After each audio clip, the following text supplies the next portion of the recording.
వెంకటేశ్వర స్వామికి అపచారం తలపెడితే నెక్స్ట్ జన్మలో కాదు ఈ జన్మలోనే పనిష్మెంట్ ఇస్తాడని, అలాంటి వెంకటేశ్వర స్వామి వితరణ చేయడం కోసం కడాన ప్రసాదాల్లో కూడా మీరు నేను ఏదైతే చెప్పానో అలాంటి ముడి సరుకులు ఏవైతే వాడారో ఇవన్నీ నాసిరకం కాకుండా అపవిత్రమైన ముడి సరుకులను వాడారు.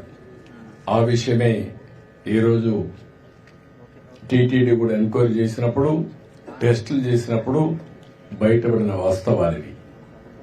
ఇలాంటి దుర్మార్గుల్ని ఏం చేయాలో నాకైతే అర్థం కావడం లేదు.